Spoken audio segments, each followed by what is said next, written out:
All right, let's go ahead and get started. I'll pray for us. Father, thank you for the opportunity today to look at what your word says about Passover. I pray that you help us put the pieces together of your revelation in a way that will bring you great honor. I pray that you use it as a means of grace in our lives to work love for you. And I pray that the end of the day that your will be accomplished through this class. And we pray all this in Christ's name. Amen. So this morning we're looking at a central idea in the Old Testament, an idea that if you ask a Jewish person what's the most significant thing that the Bible has to say, they might say Yom Kippur, they might say Abraham offering Isaac, but many would say the quintessential Jewish revelation is the passage in the Old Testament about the Passover. And so that's what we're going to look at this morning. And when we dive into the section in Exodus 12, immediately we're faced with lots of really weird statements. In fact, when we look at this, it's just one weird thing after another, to the point that it's almost off-putting for us as English speakers in the 21st century. But my hunch today is that if we give God the benefit of the doubt, what at first seems like something incredibly off-putting, in fact will become something supremely beautiful when we understand how to read it.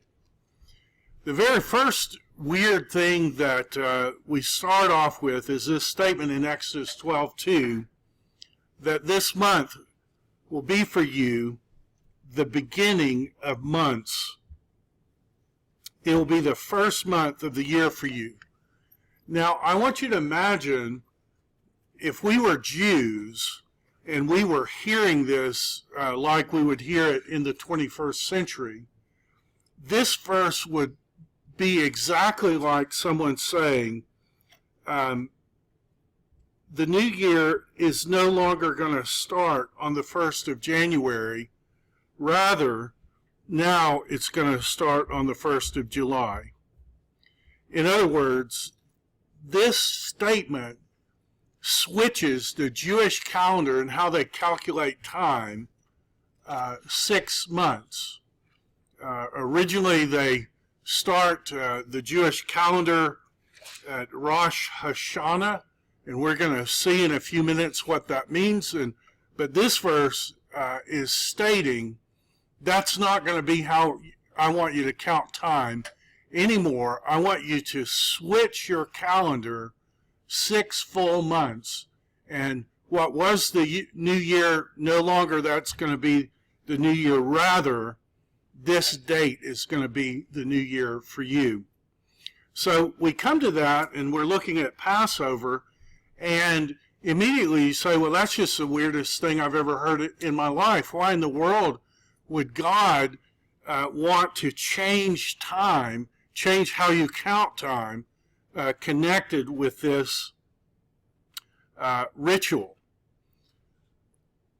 God says, this day shall be for you a memorial day, and you shall keep it as a feast to the Lord throughout your generations, as a statute forever. You will keep it as a feast. In other words, not only is God saying, I want you to change the way you count time connected with this Passover, but I want you to keep it as a statute forever.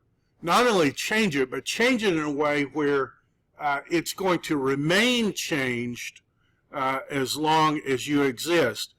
And in fact, this word forever here is the word olam, as a statute olam, as a statute. And this word olam is often translated eternity in the Hebrew Bible. So God is saying, I want you to keep this change, and I want you to implement it in your calendar in a way that stays there forever. Now, I don't know about you, but often we face very difficult questions from the wider world. And one of the questions that people will have when they come to this statute is they'll say, this is the most ridiculous thing I've ever heard in my life, because all these statutes, and in fact every statute in the Old Testament except one, is based on a lunar calendar. And a lunar calendar, you may know, only has 354 days.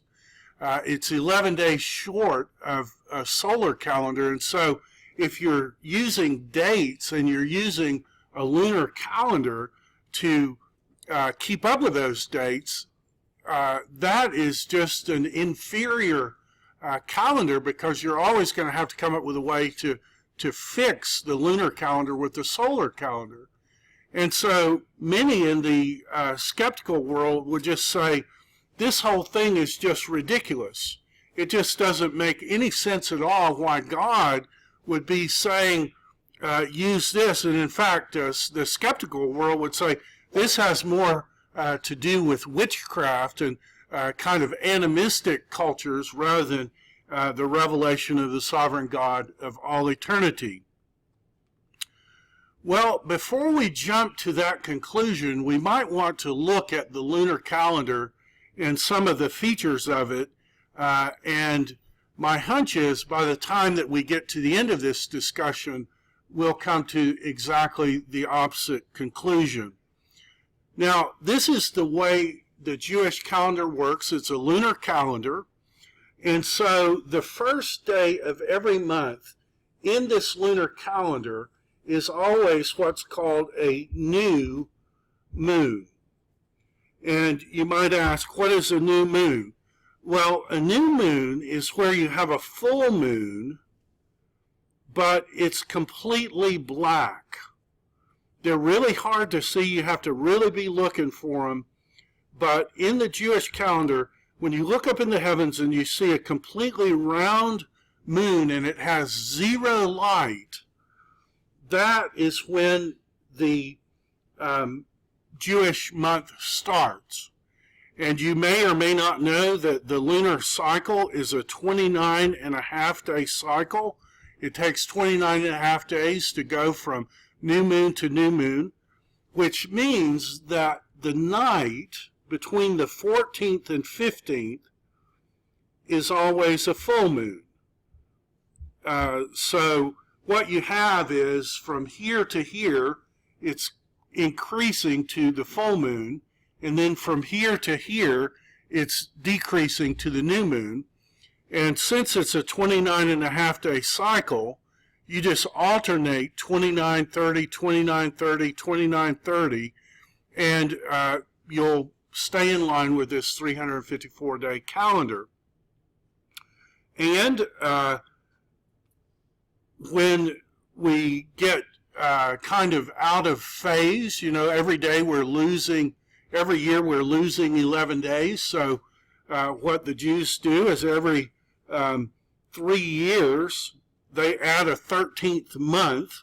They just repeat the 12th month. And so if you do it that way, this will keep the Jewish calendar in line with the solar calendar. And a skeptic might say, well, I'm still not convinced that this has anything to do with God. Well, if we come to the Old Testament, these are the celebrations that happen, and you can see that there's kind of a symmetry in the calendar. You can really see it here.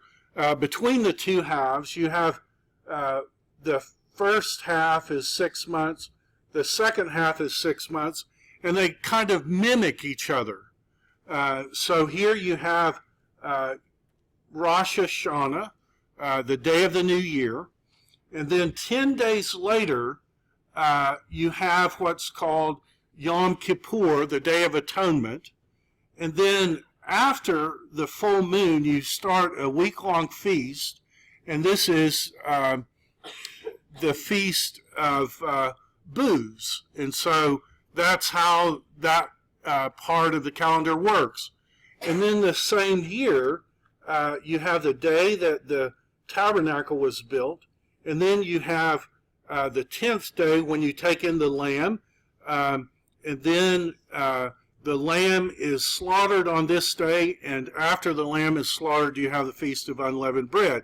And so you can see that these calendar halves mimic each other, and what God is doing is saying, what was the second half of the year, I want you to move up to be the first half of the year. And so this one, instead of being the start of the year, is going to move down. And you say, I'm still not convinced this has anything to do with God. Well, here's how it works.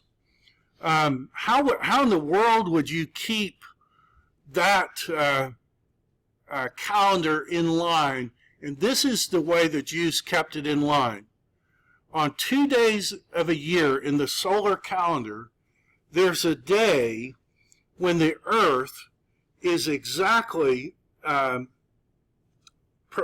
perpendicular to the sun? That is, where the sun's rays hits the earth on the equator. And on those 2 days, 2 times a year, you have what's called an equinox, a time when the period of darkness and the period of light is exactly the same. And so you just watch, and you could keep some kind of time mechanism going, and you can find out when the equinoxes happen.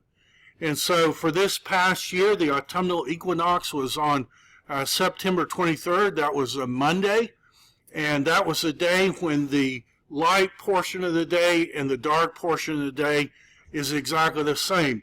And we're coming up on the vernal equinox, and that's going to happen 18 days from now, when the period of light and the period of darkness is exactly the same time.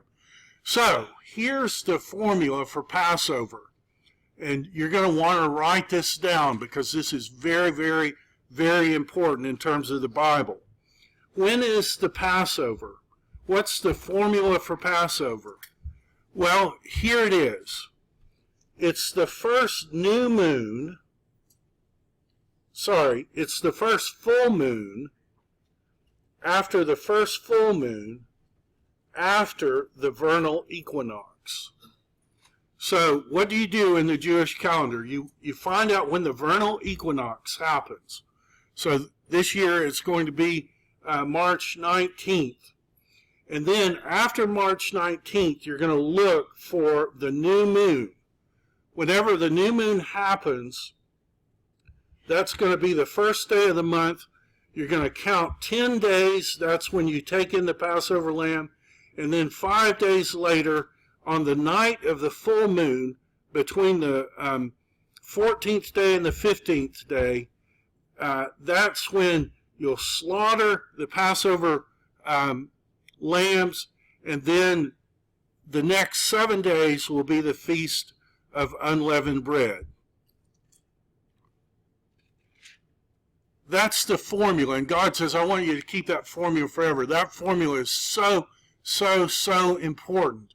Never forget it. Let it be a feast of eternity for you, is what it says. And you say, I'm still unconvinced. Well, I want you to think about something with me. This is what the text says. Tell all the congregation of Israel that on the 10th day, so whenever you come to the vernal equinox, and then you found the new moon, you count 10 days. On that 10th day, I want you to take in a lamb according to your father's household. and you shall keep it until the 14th day. Now, we as Americans aren't really known for doing math very well, and so I want you to count this out with me so we don't make a mistake.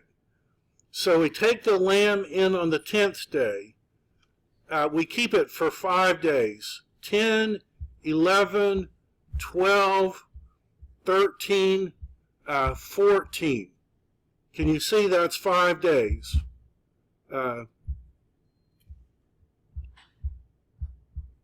So you take the lamb in here, and then at the end of the day of the 14th, you kill it. And you kill it, according to the Hebrew text, between the evenings. Now, this is a place where our English Bibles let us down. Many English Bibles will translate this phrase from Hebrew, B'nai ha'arba'im, as twilight. And many modern translations will translate between the evenings as twilight. But that is a historic mistake. That is the absolute wrong translation of that word. And here's how we know it's the wrong translation, because we have all kinds of texts from antiquity that tell us that between the evenings is sometime between 2:30 and 5 in the afternoon. In fact, Jews to this day follow that formulation for the start of the days. Now, I remember I had a Jewish friend that I went to PhD studies with, and I asked him one time how you calculated the start of a day for a Jewish person, and he said it's very easy. You get the sun in the sky, and you turn your back to the sun, and you look straight out. And when you look straight out, and you can see your own shadow in your peripheral vision. So for me, my peripheral vision starts about right here. For a Jewish person, that's when the next day starts. That's why, like if you're in Atlanta or New York or Washington, D.C., you'll see Jews on Friday afternoons celebrating the Sabbath. Because for a Jewish person, the Sabbath does not start at twilight. It starts between the evenings. And if the formula is about right there and you look in the sky, the sun would be about right there for me. And I don't know if you know this, but if you hold your hand, that's an hour. So the sun would be about right there. That's about 3 o'clock in the afternoon. That's how all Jews in antiquity calculated the start of a new day. And you might say, why would you do that? And a Jewish person would say, go to Genesis 1.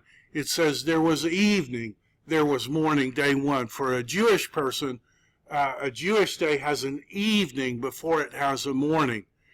And all that put together and all this data says you kill the lamb at 2:30, between 2:30 and 5:30 on the 14th day of Nisan.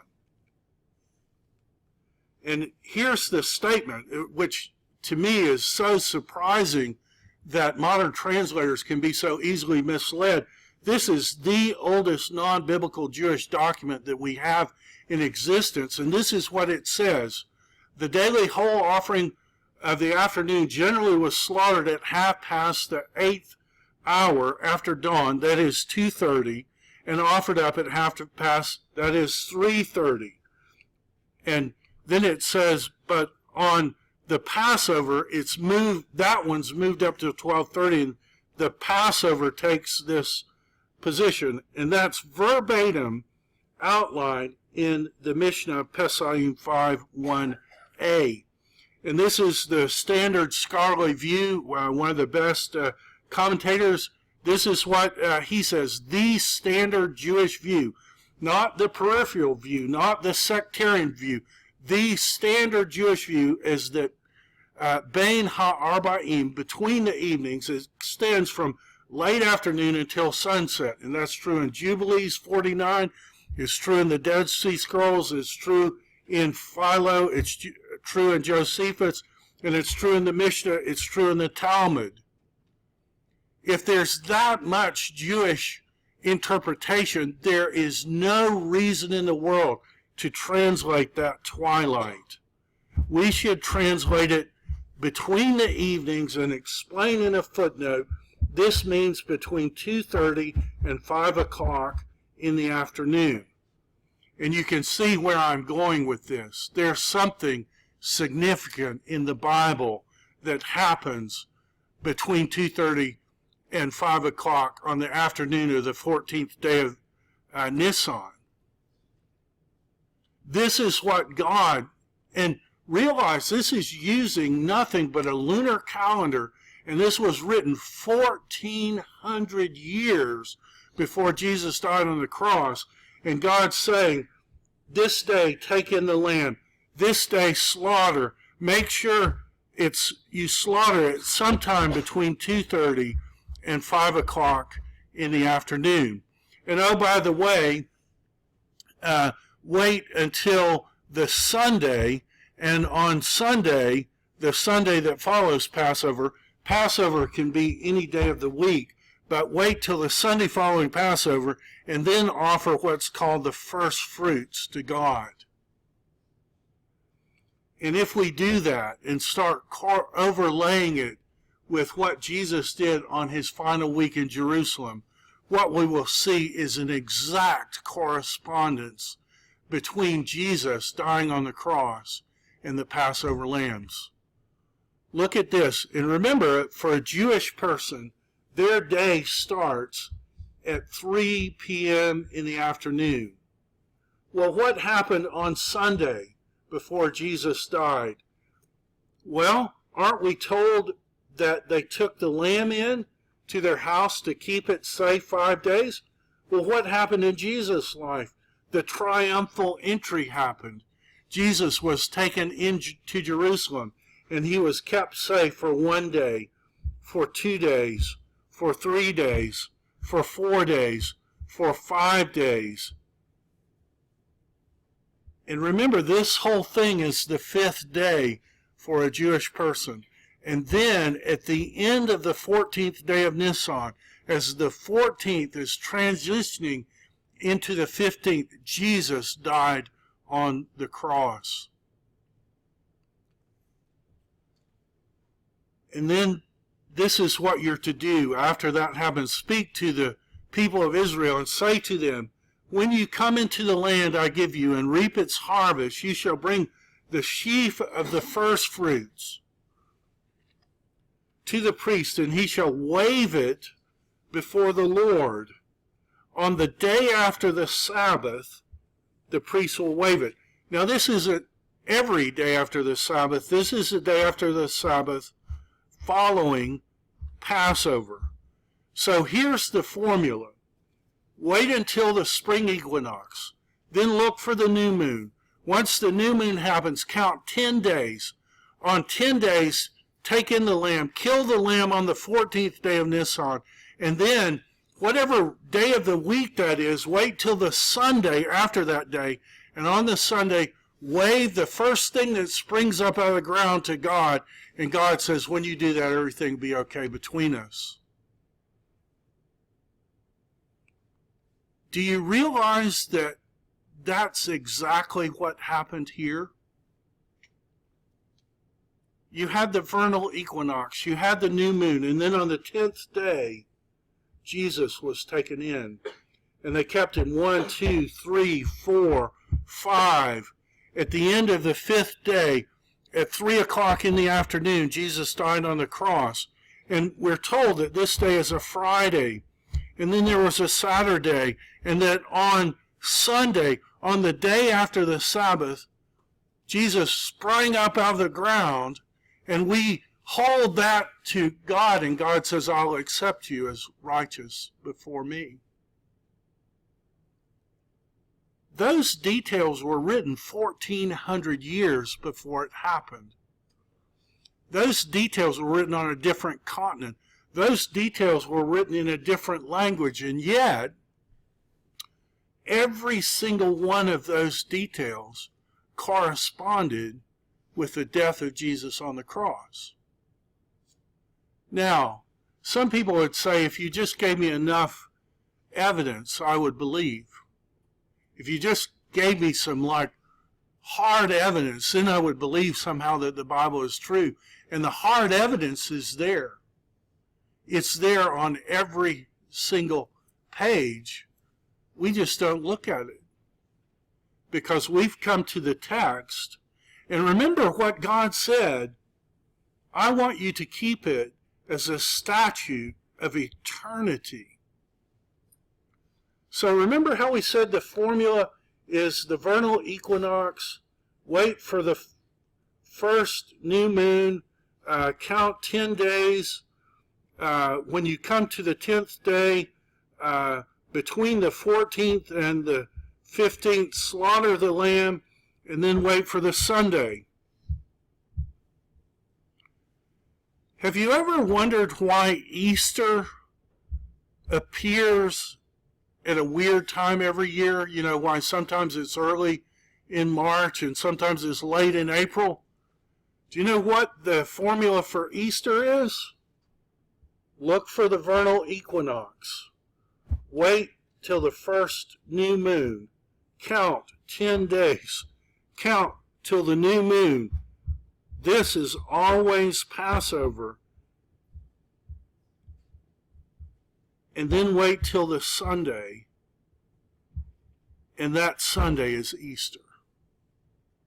The reason why it floats in our calendar is because every 3 years the Jews are adding one extra month.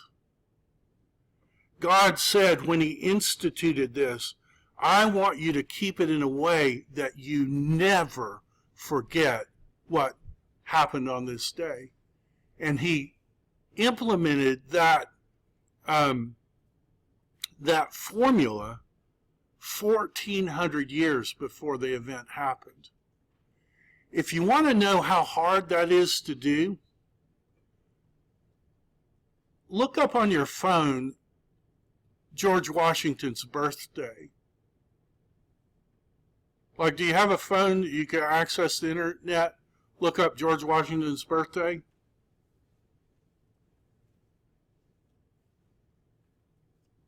So what is George Washington's birthday?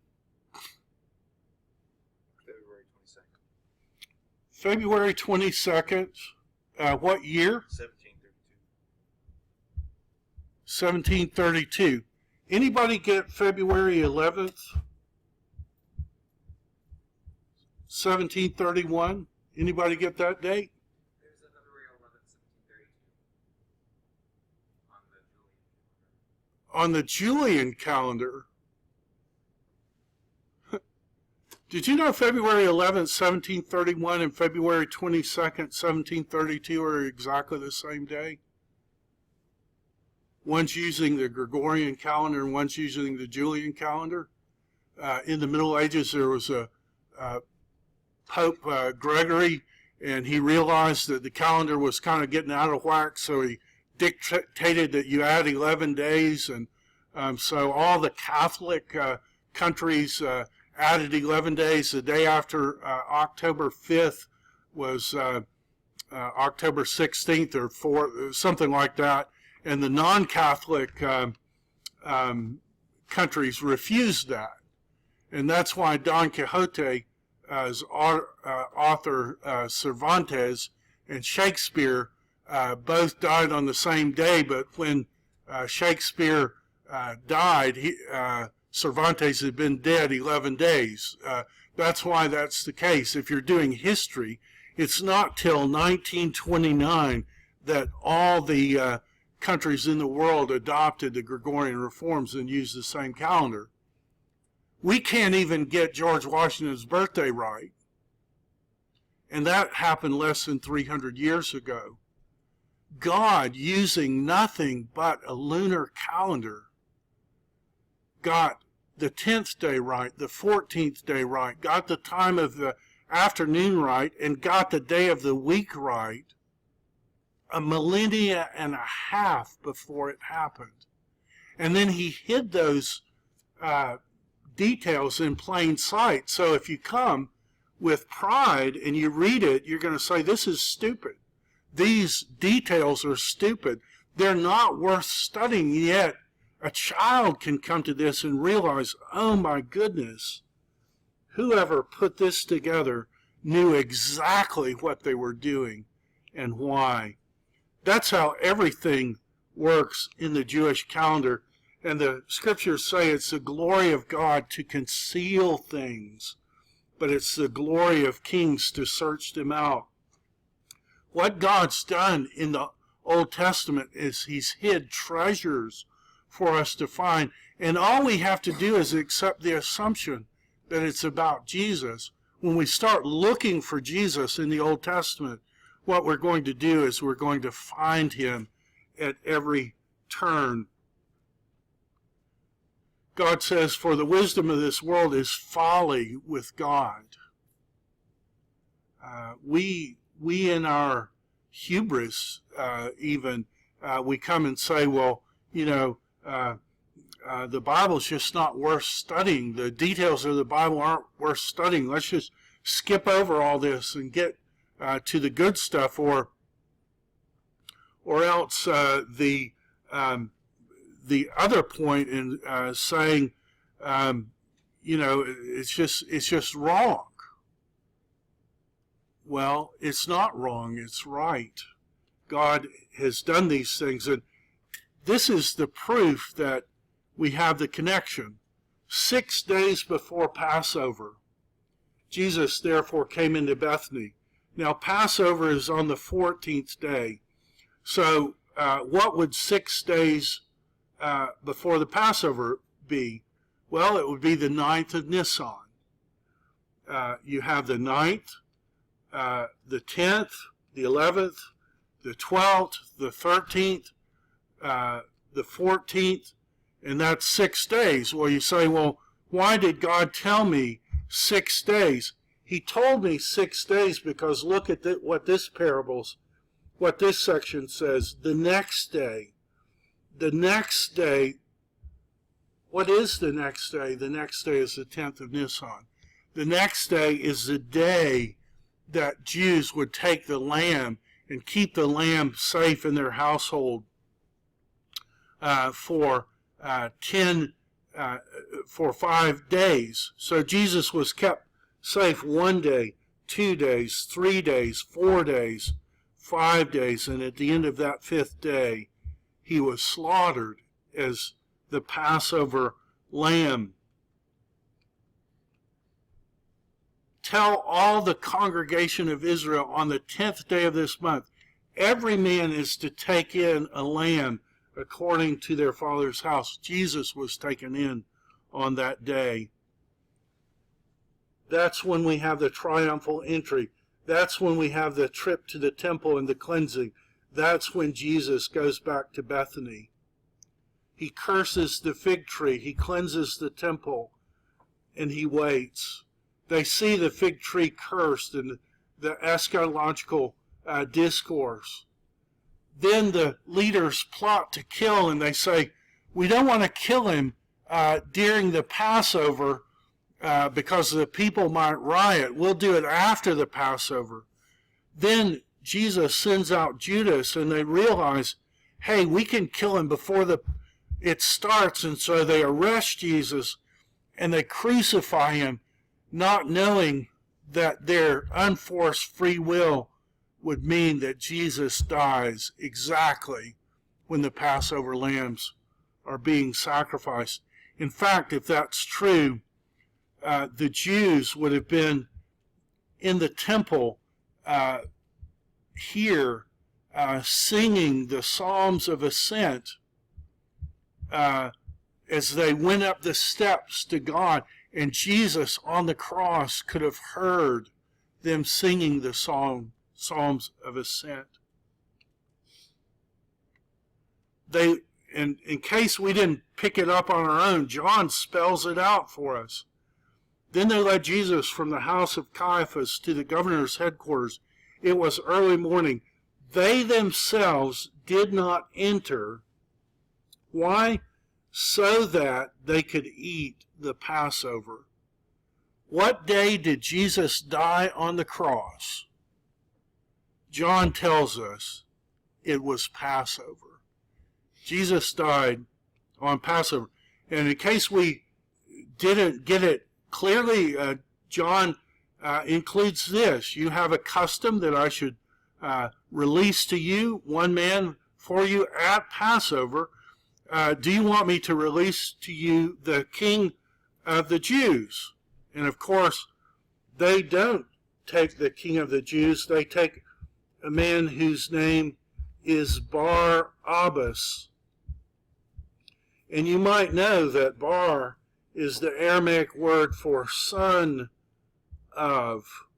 And you might know that what the word Abba means is father. Do you want Jesus the Messiah, or do you want Bar-Abba, the insurrectionist? And of course they choose the wrong son of the Father. And in case we just totally missed it, for the third time, John tells us, now it was the day of preparation of the Passover. You know how you prepared the Passover all day? That's when this is happening, when Jesus is dying on the cross. The Jewish documents tell us exactly when that between the evening is happening. And I want you to think about this. If you've never thought about this before, you're told to kill the lamb, put the blood of the lamb in a bowl, take a branch of hyssop, and then put it on the top and on the side of your doors. And you might ask the question, why is that important? This is where it says, take the hyssop, dip the blood, the two doorposts, and the lintel. None of you shall go out of the house till morning, for the Lord will pass through and strike the Egyptians. And when he sees the blood on the lintel and the two doorposts, the Lord will pass over and will not let the destroyer destroy you. Well, do you pick up when Jesus died on the cross that there's mention of a hyssop branch? This is seconds before Jesus would die. Seconds before he would die. He says what's called the cry of dereliction, Eloi, Eloi, lema sabachthani, my God, why have you forsaken me? When he uttered that phrase, Eloi, some people misheard that as Elijah. And so they say, oh, he's calling for Elijah. And some people said, well, no, let's see if Elijah comes. So in a final act of mockery to Jesus, someone from the crowd takes this terrible tasting sour wine, puts it on a hyssop branch, and holds it up to his mouth. I want you to think about what that would look like to Jesus on the cross. The person who did that would be standing in a puddle of blood with blood dripping on each side, holding up a hyssop branch, saying, if there was just enough evidence that Jesus was true, then I would believe.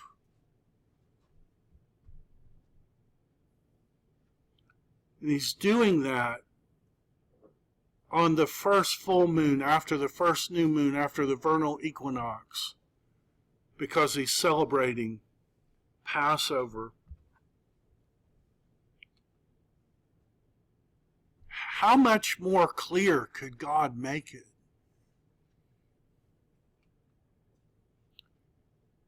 And that's why Paul says, for Christ, our Passover lamb has been sacrificed.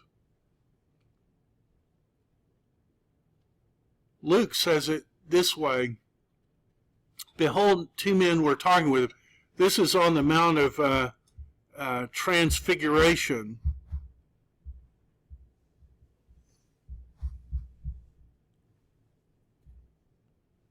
There are two men who appeared to him in glory and spoke of his departure.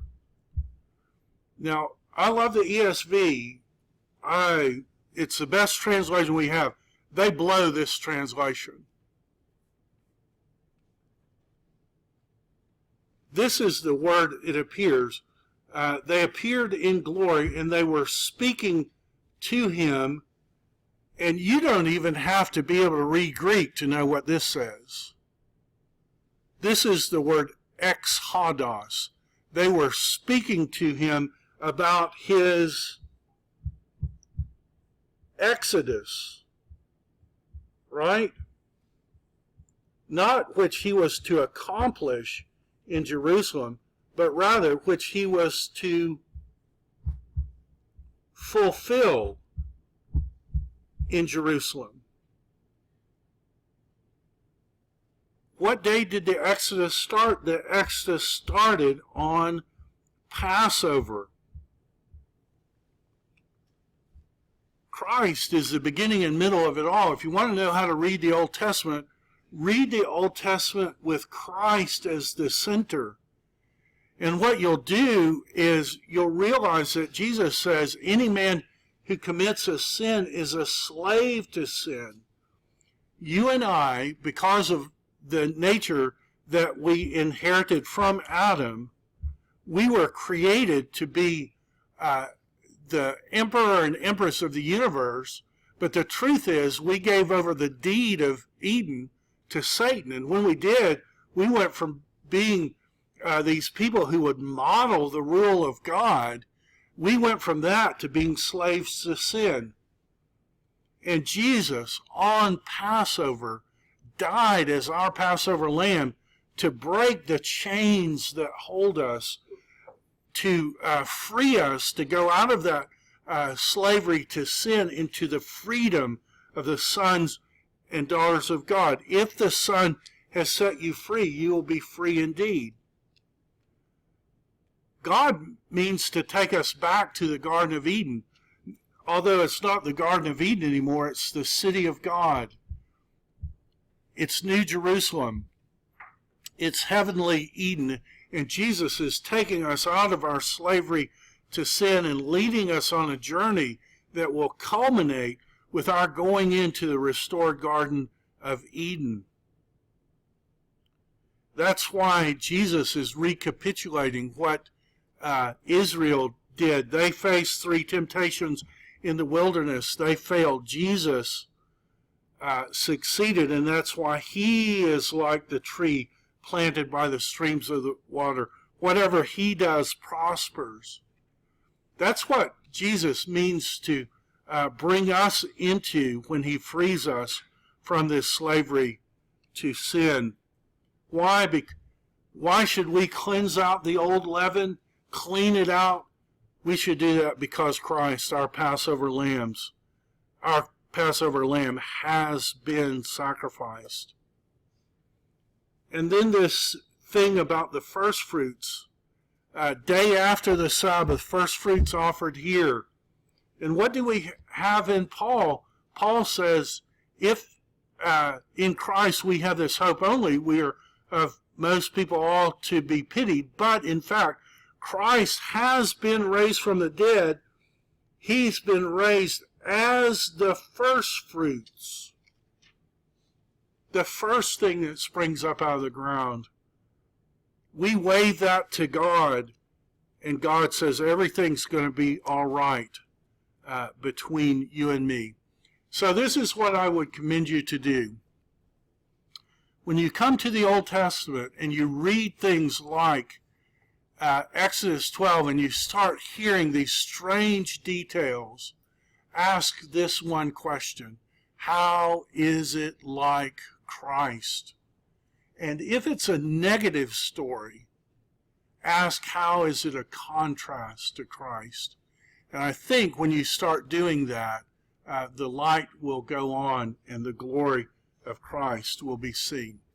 All right. Hope you have a great rest of the day, and I'll see you on Wednesday.